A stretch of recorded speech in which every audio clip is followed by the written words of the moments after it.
Hello friends, मैं प्रशांत आप सभी का स्वागत करता हूं द स्टडी हब में। दोस्तों, कुछ ही दिनों पश्चात जो है शिक्षक पात्रता परीक्षा होने वाला है। उम्मीद करता हूं आपकी तैयारी बिल्कुल अच्छे से चल रही होगी और ज़्यादा से ज़्यादा आप प्रैक्टिस कर रहे होंगे।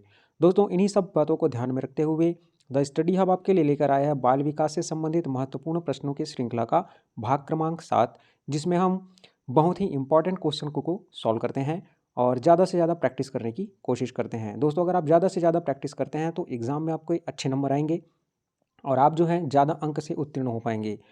तो आइए दोस्तों, वीडियो स्टार्ट करते हैं। आगे बढ़ने से पहले दोस्तों, यदि आप हमारे चैनल पर नए हैं तो चैनल को सब्सक्राइब कर लीजिए, साथ ही नोटिफिकेशन बेल को भी ऑन कर लीजिए। तो चलिए दोस्तों, क्वेश्चन देखते हैं। विकास प्राणी में प्रगतिशील परिवर्तन है जो निश्चित लक्ष्यों की ओर निरंतर निर्देशित होता रहता है। यह कथन निम्न में से किसका है? तो दोस्तों, यह कथन जो है ड्रेवर का है। ड्रेवर ने ही कहा है कि विकास प्राणी में जो है प्रगतिशील परिवर्तन है। चलिए अगला प्रश्न देखते हैं। माता पिता से संतानों को प्राप्त होने वाले गुणों को कहते हैं वंश, वंशानुक्रम, वातावरण या फिर इनमें से कोई नहीं। तो दोस्तों, माता पिता से जो गुण संतानों में जाता है उसे हम कहते हैं वंशानुक्रम। तो ऑप्शन नंबर बी जो है हमारा करेक्ट आंसर होगा। आइए अगला प्रश्न देख लेते हैं हम। अनुवांशिकता के मूल संवाहक माने जाते हैं। तो वंशानुक्रम में जब एक वंश से जो दूसरे वंश में जाता है उसका जो संवाहक जो है मुख्य रूप से कौन सा है? प्रोटीन, विटामिन्स, जीन्स या फिर कार्बोहाइड्रेट? तो दोस्तों, इसका ऑप्शन नंबर सी जो है करेक्ट होगा। जीन्स जो है सही आंसर है। जीन्स के माध्यम से ही अनुवांशिकता के जो कोशिकाएं हैं वो एक जीव से दूसरे जीव में जाता है। चलिए अगला प्रश्न देख लेते हैं। वंशानुक्रम व्यक्ति की जन्मजात विशेषताओं का पूर्ण योग है। निम्न में से किसका कथन है? बी एन झा का, एच ए पेटरसन का, जीन पियाजे का या फिर जेम्स ड्रेवर का? तो दोस्तों, यह कथन है बी एन झा का। तो ऑप्शन नंबर ए जो है हमारा करेक्ट आंसर हो जाएगा। चलिए अगला प्रश्न देखते हैं हम। किसी बच्चे के ऊपर वंशानुक्रम से पड़ने वाला प्रभाव नहीं है। तो दोस्तों, यहाँ पर जो नहीं है उसको पूछा जा रहा है। आइए ऑप्शन देख लेते हैं। शारीरिक लक्षणों का प्रभाव, बुद्धि पर प्रभाव, चरित्र पर प्रभाव या फिर उपरोक्त में से कोई नहीं। तो दोस्तों, यहाँ पर ऑप्शन डी जो है करेक्ट होगा, उपरोक्त में से कोई नहीं, क्योंकि वंशानुक्रम का प्रभाव जो है शरीर पर भी पड़ता है, बुद्धि पर भी पड़ता है और चरित्र पर भी पड़ता है। आइए अगला प्रश्न हम देखते हैं। निम्नलिखित में से कौन सा बुद्धिमान बच्चे का लक्षण नहीं है? तो यहाँ पर भी नहीं को पूछा जा रहा है कि बुद्धिमान बच्चे का लक्षण नहीं है, उसको बताना है हमको। प्रत्येक नए परिवेश में स्वयं को समायोजित कर लेना, तो यह जो है बुद्धिमान बच्चे का गुण है। अमूर्त रूप में हमेशा सोच विचार करते रहना, तो ये भी उसका गुण है बच्चे का जो बुद्धिमान है। लंबे निबंधों को बहुत जल्दी से रट लेना, ये ऑप्शन जो है हमारा करेक्ट होगा, क्योंकि यहाँ पे नहीं पूछा गया है। तो जो बच्चा बुद्धिमान होगा वो जो है निबंधों को जल्दी रटेगा नहीं, वह उसको समझने का प्रयास करेगा। तो इसका ऑप्शन नंबर सी जो है हमारा करेक्ट हो जाएगा। चलिए आगे बढ़ते हैं। आपकी कक्षा का एक छात्र बुद्धि से बहुत श्रेष्ठ है लेकिन शरीर से काफ़ी कमज़ोर है। आप उसके पिता से मिलते हैं तथा देखते हैं कि उसके पिता भी बुद्धि से तो श्रेष्ठ हैं लेकिन शरीर से वे भी क्या हैं, कमज़ोर हैं। आपके अनुसार उसका कारण क्या हो सकता है? आइए ऑप्शन देखते हैं। उसके घर में पौष्टिक खाना नहीं बनता है, दोनों पिछले कई वर्षों से बीमार हैं, यह उनके वंशानुक्रम का प्रभाव है या फिर इस विषय में कुछ ठीक से कहा नहीं जा सकता। तो दोस्तों, इसका ऑप्शन नंबर सी जो है करेक्ट होगा कि यह उनके जो है वंशानुक्रम का प्रभाव है, यह जो एक वंश से दूसरे वंश पर चला आ रहा है। आइए अगला प्रश्न हम देखते हैं। दो जुड़वा बच्चों को दो अलग अलग स्थानों पर रखा जाता है। एक स्थान पर जहां धर्म, संस्कृति, संस्कार आदि का वातावरण है, वहीं दूसरे स्थान पर अंधविश्वास, रूढ़िवाद और वातावरण है, रूढ़िवाद का वातावरण है। बच्चों के बड़े होने पर उनके विचारों पर पड़ने वाला वातावरणीय कारक क्या होगा? क्या वो भौतिक कारक होगा, सामाजिक कारक होगा, आर्थिक कारक होगा या फिर सांस्कृतिक कारक होगा। तो दोस्तों यहाँ पर ऑप्शन नंबर डी जो है हमारा करेक्ट होगा, सांस्कृतिक कारक, क्योंकि धर्म, संस्कृति, संस्कार ये जो है सभी संस्कृति के अंतर्गत शामिल होते हैं। तो ऑप्शन नंबर डी जो है हमारा करेक्ट आंसर हो जाएगा। आइए अगला प्रश्न हम देख लेते हैं। आपकी कक्षा का एक छात्र कक्षा में रोज जो है अनुशासनहीनता करता है। आप इस समस्या के समाधान हेतु निम्न में से क्या अपनाएंगे? छात्र को रोज पीटेंगे जब तक कि वह कक्षा में अनुशासनहीनता जो है करना छोड़ नहीं देता। स्कूल से उसका नाम काटने के लिए प्रधानाचार्य को कहेंगे। उसके वंशानुक्रम तथा वातावरण का पता लगाकर उसका सही दिशा में मार्गदर्शन करेंगे, या फिर उसको इलाज के लिए किसी अच्छे मनोचिकित्सक के पास ले जाएंगे। तो दोस्तों इसका ऑप्शन नंबर सी जो है करेक्ट होगा, उसके वंशानुक्रम और वातावरण का पता लगाकर हम उसे सही दिशा में मार्गदर्शन करने का प्रयास करेंगे। आइए अगला प्रश्न हम देख लेते हैं। बालक क्या है, वह क्या कर सकता है, उसका विकास क्यों नहीं हो रहा है, आदि प्रश्नों के उत्तरदायी तत्व हैं। वंशानुक्रम, वातावरण, ए एवं बी दोनों, या फिर इनमें से कोई नहीं। तो इसका ऑप्शन नंबर सी जो है करेक्ट हो जाएगा, ए एवं बी दोनों। वंशानुक्रम और वातावरण जो है दोनों कारक हैं कि विकास को क्यों नहीं हो रहा है ये जानने के लिए। आइए अगला प्रश्न देख लेते हैं हम। किसी छात्र का बौद्धिक विकास, शारीरिक विकास तथा संवेगात्मक विकास, बौद्धिक विकास, शारीरिक विकास और संवेगात्मक विकास, उसकी विकास की प्रक्रिया का कौन सा कारक है? आंतरिक कारक है, बाह्य कारक है, ए व बी दोनों, या फिर इनमें से कोई नहीं। तो दोस्तों यहाँ पर क्वेश्चन में क्या क्या पूछा गया है? बौद्धिक पूछा गया है, शारीरिक और संवेगात्मक, जो कि सभी जो है बच्चे के शरीर से रिलेटेड हैं। तो ये जो होगा आंतरिक कारक होगा। तो ऑप्शन नंबर ए जो है हमारा करेक्ट आंसर हो जाएगा। आइए अगला प्रश्न देख लेते हैं हम। चरित्र निर्माण को शिक्षा का एकमात्र उद्देश्य स्वीकार कर लेने से क्या हानियां हो सकती हैं? चरित्र निर्माण को शिक्षा का अगर हम एकमात्र उद्देश्य मान लें तो हमको क्या क्या हानियां हो सकती हैं? व्यवहार कुशलता की अवहेलना होती है, जीविकोपार्जन में सहायता नहीं मिलती है, व्यक्ति के सर्वांगीण विकास की अवहेलना हो सकती है, या फिर ऑप्शन डी उपरोक्त सभी। तो यहाँ पर ऑप्शन नंबर डी जो है हमारा सही हो जाएगा, उपरोक्त सभी। आइए अगला प्रश्न देखते हैं हम। निम्नलिखित में से कौन सा नियमित शिक्षा के अंतर्गत नहीं आता है? तो यहाँ पर नहीं को पूछा जा रहा है, कौन सा जो है नियमित शिक्षा के अंतर्गत नहीं आता है? स्कूल, पुस्तकालय, धर्म, या फिर शिक्षण विधि। तो दोस्तों यहाँ पर ऑप्शन नंबर सी जो है करेक्ट होगा, धर्म, क्योंकि धर्म जो है शिक्षा के अंतर्गत नहीं आता है। आइए अगला प्रश्न देखते हैं हम। किसी बच्चे के विकास का निर्धारण करने में संवेग एक महत्वपूर्ण आंतरिक कारक है। संवेग शब्द का जो है शाब्दिक अर्थ क्या होगा, ये हमें बताना है। उत्तेजित दिशा, तीव्र गति, क्रोधावस्था, या फिर भावना। तो दोस्तों इसका सही आंसर होगा उत्तेजित दिशा। तो संवेग का यहाँ पर जो है शाब्दिक अर्थ क्या है? उत्तेजित दिशा। आइए अगला प्रश्न हम देख लेते हैं। किस सिद्धांत के अनुसार विभिन्न भिन्न व्यक्तियों में विकास की गति भी भिन्न भिन्न होती है? तो यहाँ पर हमें उस सिद्धांत को बताना है। अनवरत विकास का सिद्धांत, विकास का गति सिद्धांत, क्रमिक विकास का सिद्धांत, या फिर एकीकरण का सिद्धांत।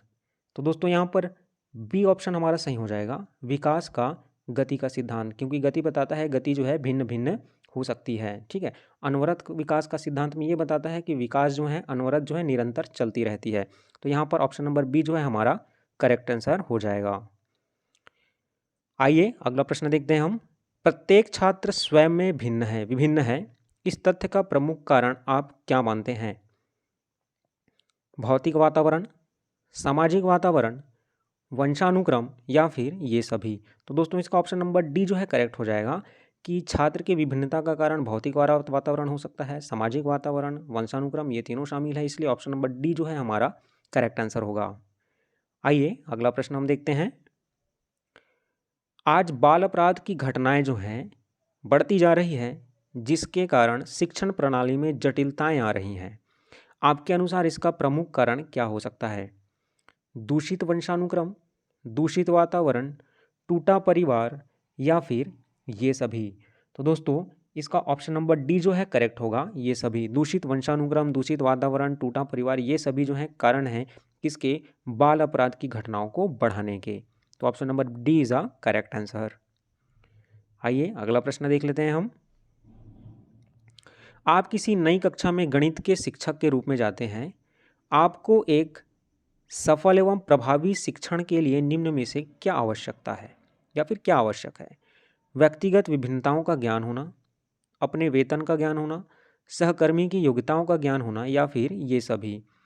तो दोस्तों इसका ऑप्शन नंबर ए जो है सही होगा, व्यक्तिगत विभिन्नताओं का ज्ञान होना। आइए अगला प्रश्न देख लेते हैं।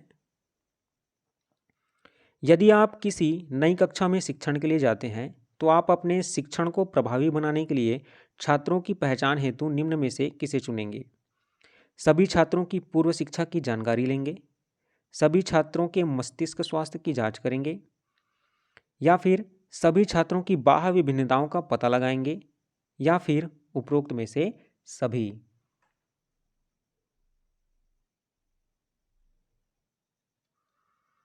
तो दोस्तों यहाँ पर ऑप्शन नंबर सी जो है हमारा करेक्ट आंसर हो जाएगा कि सभी छात्रों की बाह्य विभिन्नताओं को हम पता लगाने का प्रयास करेंगे। चलिए अगला प्रश्न देखते हैं हम। वंशानुक्रम तथा वातावरण परस्पर हैं, निर्भर हैं, पूरक हैं, सहयोगी हैं या फिर ये सभी। तो दोस्तों इसका ऑप्शन नंबर डी जो है करेक्ट होगा, ये सभी। वंशानुक्रम और वातावरण एक दूसरे पर निर्भर भी हैं, पूरक भी हैं और सहयोगी भी हैं। चलिए अगला प्रश्न देखते हैं हम। आप दिल्ली के किसी केंद्रीय विद्यालय में शिक्षक हैं। आपकी कक्षा एक छात्र अफजल हिमाचल प्रदेश का रहने वाला है तथा एक अन्य छात्र सुदीप केरल का मूल निवासी है। आप दोनों के रंग, रूप, स्वभाव आदि में काफ़ी विभिन्नताएं देखते हैं। इसका मुख्य कारण हो सकता है। तो इसका मुख्य कारण हमको बताना है क्या क्या हो सकता है।